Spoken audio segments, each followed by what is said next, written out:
Grandma used to tell me scary stories when I was little. I was 10 years old when Grandma came to live with us. It was about 6 months after Granddad passed away, and I guess, looking back, she must have been lonely in that big house of theirs, rattling around with only the grief and memories for company. So despite a few protests from Mum, my parents took her in. There were no protests from me. None at all. Grandma was loud and fun, and I loved her. She had an almost limitless supply of boiled sweets, and she'd always slip me a couple whenever she saw me. She was always the first to stick up for me when I got in trouble too, but it was her stories I loved best. Grandma had all kinds of stories. Stories about growing up during World War II, and stories about the things she'd get up to with her friends on the South Coast after her family had been evacuated. Sad stories, funny stories, adventure stories. But it was her scary stories that were my favorite.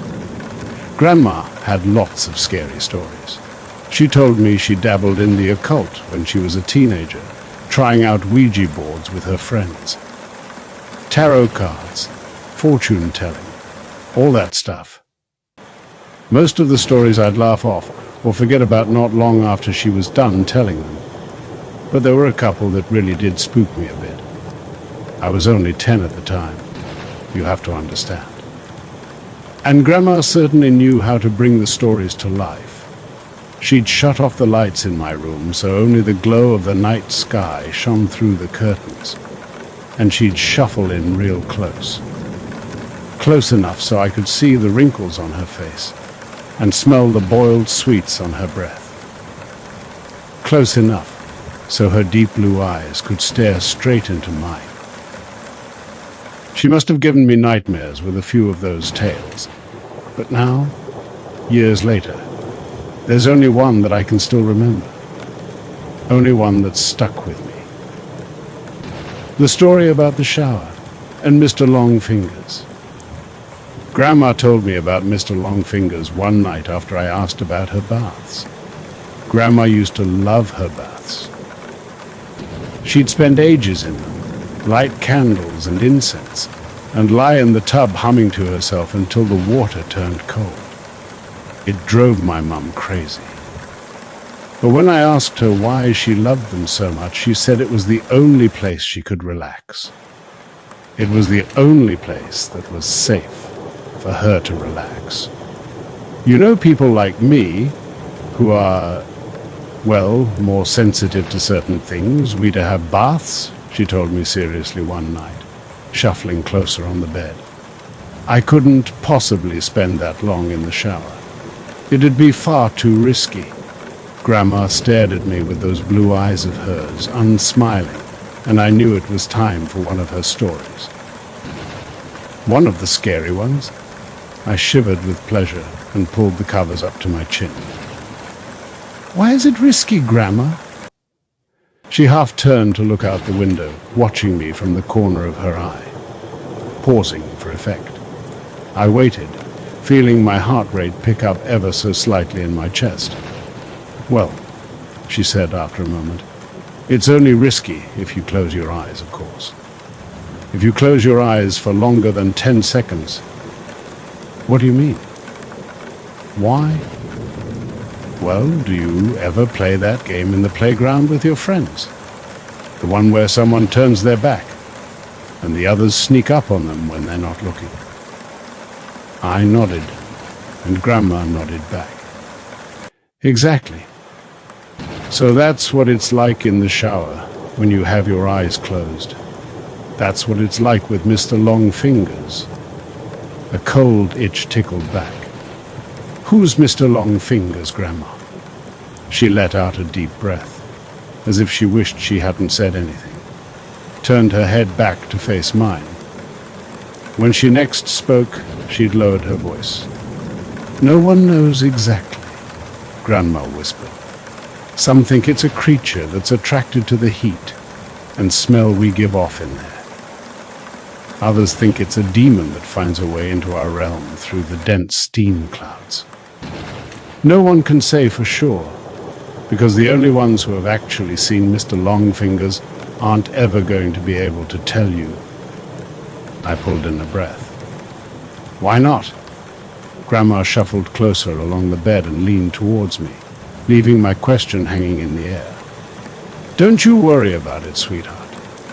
Don't worry your pretty head. As long as you remember the rules, you'll be fine. What rules? Well, when you're in the shower, you try not to close your eyes for too long. 5 seconds is fine, and 10 is just about okay too. But any longer than that, yeah, then what? Well, any longer than that, and you may just start to feel something in the room with you, something watching. And if you ever go longer than 15 seconds, that's when you might start to hear a noise too. Hear what? The soft tap, tap, tap of fingers on glass. Fingers drumming against the glass door of the shower. If you do ever hear that noise, God forbid, will you make me a promise? What, Grandma? You'll never open your eyes. I barely slept that night. Hardly at all. I'd close my eyes and try to relax. But every time I did, I'd imagine a face pressed against my bedroom window, staring in at me. And when I did finally get to sleep, I had nightmares. Bad ones. I had them all week, in fact. Dreams about disembodied eyes watching me in the dark, and long fingers reaching out to touch my exposed skin. It wasn't any better when I was awake either. Not really. The shower was the worst. That's when Grandma's story really got to me. I'd never thought about it before, but suddenly I had trouble shutting my eyes in there. I'd be standing beneath the beating water, shampoo running down my face, and as soon as I squinted, my eyelids closed, I'd hear Grandma's words running through my head. 5 seconds is fine, and 10 is just about okay too. But any longer than that. I'd rub my hair fast, feeling the shampoo dripping off my chin, and as soon as I'd counted past 5 seconds, I'd feel it. A sort of pressure. Not a feeling of being watched, exactly, but something close to that. I'd run my fingers faster and faster through my hair, frantically trying to get the suds out, and the ready blackness behind my closed eyes coupled with the rush of water in my ears would feel like a held breath, like the silence before a scream. The seconds would race through my mind, and I'd be so desperate to open my eyes again that I'd sometimes do it before my hair was rinsed fully clean, and my eyes would sting with shampoo. But before I shut them again, I'd always be sure to peer out through the steamed glass door of the shower cubicle, just to make sure I was still alone.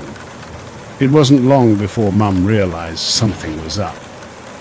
She heard me crying out in my sleep one night and came in to comfort me, asked me what the matter was, and it all came out.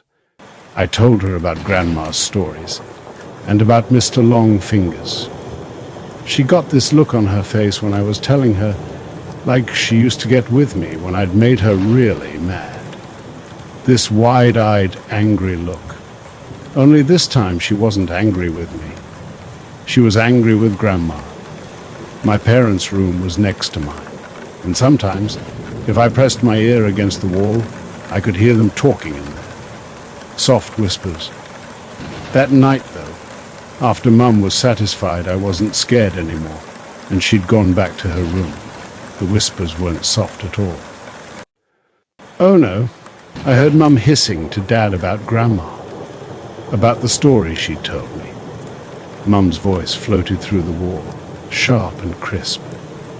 You know what your fucking mother said to him now, don't you, Simon? Dad's response was an unintelligible mutter. She's told him there's a monster that'll get him if he shuts his eyes in the shower. A monster? The poor kid's been having nightmares about it all week. Seriously, Simon, you'd better say something to her tomorrow morning, first thing. Or I will... Grandma came to visit me in my room the following night. That time, as she perched on the end of my bed, there were no stories, nothing like that. Grandma just sat there and stared down at me, her blue eyes wide and sad. The light from the moon outside my window lit up her wrinkled face. "You know I'd never let anything bad happen to you, don't you?" she said after a moment. I nodded my head. "I know, Grandma. You know I wouldn't let you come to any harm." I nodded again. "Okay, good. That's good." She looked away from me for a moment, out the window. "You know, the things I tell you in the evening are meant to help you, sweetheart. They're meant to toughen you up a bit. Protect you." She paused and shook her head. "But maybe your mum's right. Maybe I went too far this time." She looked down at me and smiled. But even then, even though I was only 10 years old, I could tell it didn't quite reach her eyes. "I'll tell you what," Grandma said. "You know what I told you about Mr. Longfingers? And the shower? Well, I'm going to make sure you're safe. I'll scare the bastard off, how about that? It won't come back in a hurry if it has to face me." I stared up at Grandma, watching her face glow in the moonlight, watching her smile down at me. I nodded my head once. I was the one who found her. I don't know when exactly it happened, but I'd guess it was about a week after we had that talk in my room. A week after she told me she wouldn't let me come to any harm. I woke early that morning, from a bad dream to a heavy thumping sound. I sat bolt upright in bed. My room was quiet around me, and I couldn't hear anything from the wall that joined my parents' room either. But the house wasn't entirely silent. Floating down the hall, muffled by my closed door, I could hear the sound of rushing water. The noise of the shower. I leapt out of bed and ran down the upstairs hallway, heart already pounding in my chest. As soon as I reached the closed bathroom door, I started banging on it. A deep terror was welling up inside me like cold water from a well, something I couldn't place, and I kept banging and shouting Grandma, over and over again, even though she didn't respond. Off to my right, I was dimly aware of voices from my parents' room, the sleepy shuffle of footsteps. But before they had a chance to make it out onto the landing, I'd lifted my hand to test out the door handle, more out of instinct than because I thought it might actually open. But the door wasn't locked. I kept banging with my free hand, and it swung suddenly inwards, bringing me face to face with a wall of steam. Heat struck my skin. I squinted my eyes against the damp fog and peered into the bathroom. And before Dad pushed me to one side, before everything around me descended into shouting and tears and chaos, I saw her. I saw Grandma. She was lying naked on the floor in the shower cubicle, the water beating down around her, blue eyes bulging from her face. One hand was curled against her chest, like a dead bird, while the other trailed against the glass of the shower cubicle, the flailing finger marks she'd carved through the steam still clear and fresh. It was a heart attack that killed her. That's what my dad told me. He said Grandma was old, and the thing had struck her quickly and suddenly. She would have died fast and without pain, Dad said. She wouldn't have suffered. I knew better, though. Even as a 10-year-old kid, I knew better.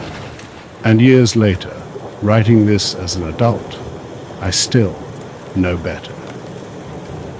I also know my wife and kids resent me for refusing to have a shower in the house, for insisting everyone take baths. They pretend it's okay, and they humor me, but I can tell they don't really understand it. Not at all. My wife thinks she does. She thinks I still carry the trauma of seeing my grandmother dying in front of me when I was little. I guess she's right, in a way. But she doesn't know the full truth. Nobody does. And no one would believe me, even if I told them. No one would believe me if I said the reason I don't take showers, the reason I haven't had one since I was 10 years old, isn't because I'm scarred from the sight of a dead body. It's because all those years ago, when I crept back in to the still hot bathroom after the paramedics had taken Grandma's body downstairs, I made sure to check the marks her fingers had carved through the steamed glass of the shower cubicle. And those marks weren't just on the inside.